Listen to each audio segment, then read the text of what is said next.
ചിരിച്ചുകൊണ്ടും ചെകിടനു കേൾവി പകർന്നുകൊണ്ടും കാരുണ്യരൂപനാം യേശുനാഥൻ നാടുകൾ തോറും സഞ്ചരിച്ചു. അതെ, നെൻപിടി പൂക്കൾ വിടർത്തിക്കൊണ്ട് അദ്ദേഹം മുന്നോട്ട് പോയി. അധ്വാനിക്കുന്നവർക്കും പഴിച്ചുകൊണ്ടവർക്കും അദ്ദേഹം രത്താണിയായി മാറി. പാപിയായ ചിലർ മനസ്സാന്തരപ്പെട്ട് ഈശോനുഗമിച്ചു. അത്തരമൊരു പർവ്വതത്തിന്റെ കഥയാണ് ഞാൻ ഇന്ന് കഥാപുസ്തകത്തിന് വേണ്ടി അവതരിപ്പിക്കാൻ പോകുന്നത്. കഥയുടെ പേര് സഖായുടെ മാനസാന്തരം. പുതിയ നിയമത്തിൻ താളിലൂടെ നമ്മൾക്ക് തെല്ലൊന്ന് സഞ്ചരിക്കാം. സുവിശേഷ വചനത്തിൽ വഴിയിലൂടെ നമ്മൾക്ക് തെല്ലൊന്ന് സഞ്ചരിക്കാം. വരും, നമുക്ക് അല്പനേരത്തേക്ക് ജെറിക്കോ പട്ടണത്തിലേക്ക് കടന്നു ചെല്ലാം. 2000 വർഷം മുമ്പത്തെ സാധനം പട്ടണത്തിൽ നല്ല തിക്കും കാണുന്നല്ലോ. അത് താരം ഉയർന്നു കേൾക്കുന്നല്ലോ. എന്താണത്? ദാവീദിൻ പുത്രനാം യേശുനാഥൻ വീതിയിലൂടെ വരുന്നു അത്രേ.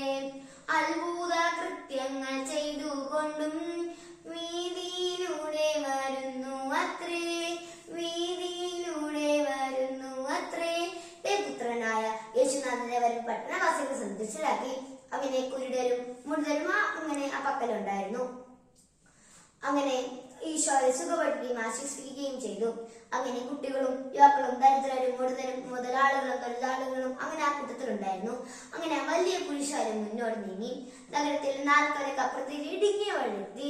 അപ്പോഴാണ് ഈശോ രസകരമായ കാഴ്ച കണ്ടത്. അത് ആദ്യമത്തിൽ ഒരാൾ ഓന്തിന് പോലെ പറ്റിച്ചേർന്നിരിക്കുന്നു. ആരാണത്? പച്ചിലച്ചാത്തിൽ മറിഞ്ഞിരിക്കും ഭക്തനെ സൂക്ഷിച്ച് നോക്കി നാഥൻ. നാട്ടിലെ ചുങ്ക പിരിവുകാരൻ സഖായിയാണെന്നറിഞ്ഞു നാഥൻ.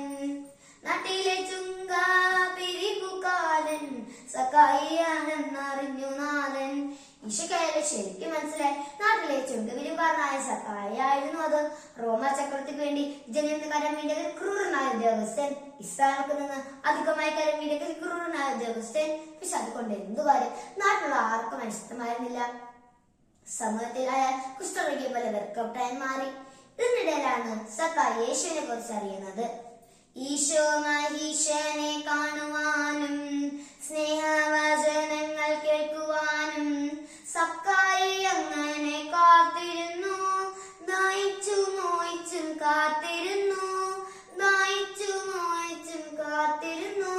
ഇതിനിടയിലാണ് യേശുനാഥ് അവനെ വരുന്ന സദ്വാർത്ത സഖായുടെ ചെറുകളിൽ മുഴുങ്ങിയത്. സഖായി പറഞ്ഞു, എന്ത് ത്യാഗം സഹിക്കാനാണെങ്കിലും ഞാൻ യേശുവിനെ കാണും. ഈശോ തിരുവചനങ്ങൾ എന്റെ ചെവികളിൽ കേൾക്കും ഓർപ്പിച്ചുകൊണ്ട് ഈശോ എന്ന വെള്ളക്ക് ഇറങ്ങിയോടി. പക്ഷെ എന്ത് ചെയ്യാനാ? തിരിയുന്നത് ആൾക്കൂട്ടമല്ലേ. സഖായാണെങ്കിൽ നിരാശനായി. ഇനി എന്തു ചെയ്യും? അതാടെ കണ്ടൊരു അത്യമത്തിൽ മുകളിൽ കയറിയിരുന്നു. പത്തിലച്ചാത്തിൽ മറിഞ്ഞിരിക്കും മത്തേനെ സൂക്ഷിച്ച് നോക്കി നാഥൻ. നാട്ടിലെ ചുങ്ക പിരിവുകാരൻ സഖായിയാണെന്നറിഞ്ഞു നാഥൻ.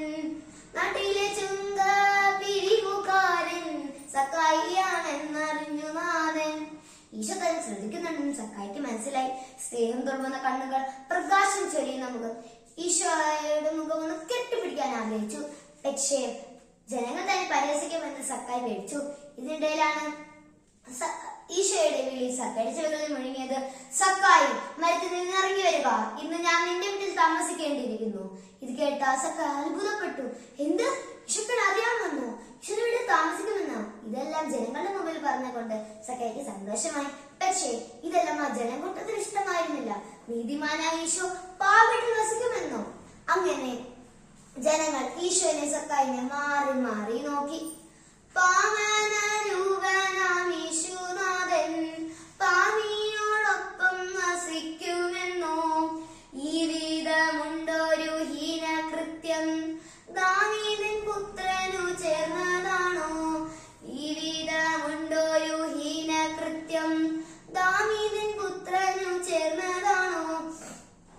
ഇതിനിടയിൽ സഖായുടെ കണ്ണിൽ നിന്ന് കണ്ണുനീർ വന്നിരുന്നു. സഖായി യേശുവിന്റെ പാദപീഠത്തിൽ വീണുകൊണ്ട് പറഞ്ഞു, നാഥാ, ഞാനൊരു പാപിയാണ്. എങ്കിലും അങ്ങ് എന്റെ ഭവനത്തിൽ വന്ന് വസിച്ചു. ഞാൻ എന്റെ സ്വത്തിൽ നിന്ന് പകുതി ദരിദ്രർക്ക് കൊടുത്തുകൊള്ളാം.